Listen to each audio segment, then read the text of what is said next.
one mentor that really helped you overcome a lot of that adversity during your playing days was probably one of your more important people that you were involved with throughout your basketballing career was Kenny Cole, player coach. Your first loss in the grand final to the Melbourne Tigers when you're playing for the Brisbane Bullets was by 30 points in that first year there that you're at the club.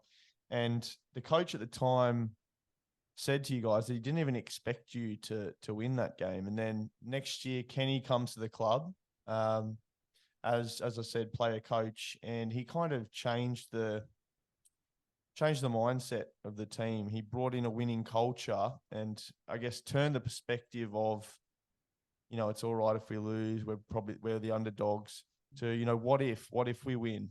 And he really flipped the course of the next season on its head, where you actually came out and beat the Melbourne Tigers in the first round of the following season.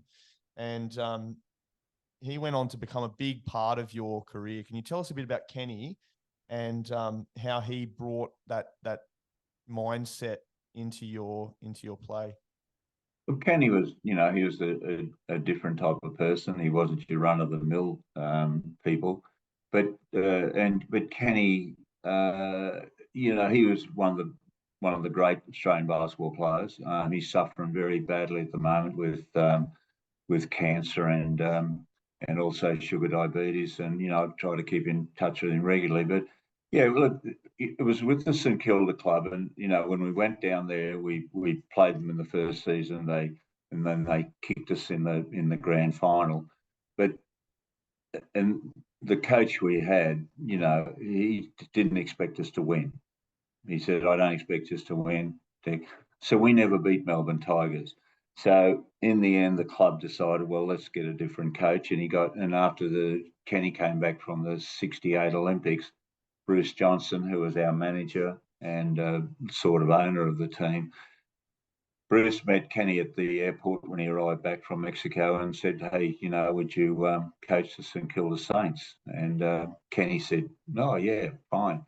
And I think that was in November. And anyway, there was a tournament in Swan Hill. We went up to this tournament. Everyone went to Swan Hill at New Year's Day tournament. Yes, it was. And we went up there and we played Melbourne Tigers in the final and kicked their butts. And that was our first encounter with Kenny. We kicked them bad. And they had, I think, 4 or 5 Olympians up there playing. We had none, except Kenny, because Kenny was a player coach. So that was the turning point then, that we said, "Oh, gee, and that's what I kept saying about, you got to believe in yourself. That's nobody can tell you what you can do and what you can't achieve. You can achieve anything you want to if you want to. Right? Don't worry about those people out there saying all those things. I never went back and made fun of those people in Brisbane or anything like that. That made that comment about me. I'm not that type of person, but they got the message anyway when they saw what I did, and playing for Australia, playing World Championships, Olympic Games, and winning Australian titles and all that sort of thing. There wasn't anything I didn't win in Australian basketball, and it was with Kenny, to be honest with you. And then, of course, later on when David Lindstrom took over, well,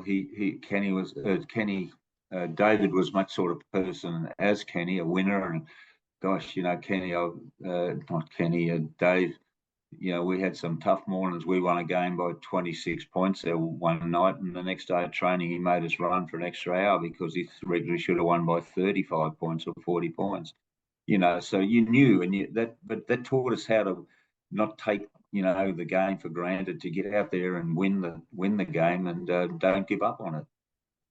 Yeah, and well, that was all about to change, wasn't it? You said that, Kenny and the Brisbane Bullets went down to Melbourne and you guys kicked their butt. And you had no Australian representatives. They had 5.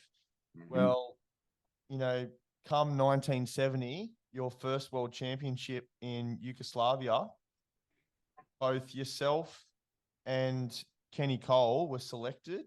He was the player coach, and this was your first time representing Australia. How did that feel, and what was that experience like? Look, it was my first tour, right, in 1970, and Kenny was on the team. Lindsay Gaze was on the team, so there was a lot of politics going on in between and things like that. But yeah, I was just honoured to play alongside those guys. You know, it wasn't a great team or anything like that, and our results showed that. But yeah, we started off in Sarajevo and ended up in Skopje. I think that's how you say it, which had just been hit 6 months before by an earthquake, and the food wasn't great, the accommodation wasn't great up on the hill. You could only use the water at 5 o'clock in the afternoon for an hour, and if you didn't go to the toilet in that time or have a shower, it was bad luck. And the food was atrocious. And but yeah, look, that feeling. But to think, you know, you played for Australia in your first World Championship, it meant a lot to me. But then, you know, and look, I had teammates and I had other things say, "Oh, Kerle, you're lucky." You know, even when I went to the Olympics, sort of thing. "Oh, you're lucky you made the Olympics."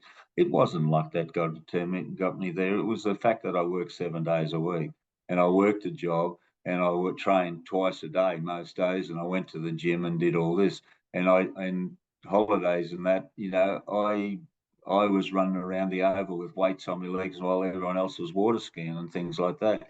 So I wasn't lucky. I made my own luck, and I deserve to be there. And you know, I'm very proud of the fact that I was.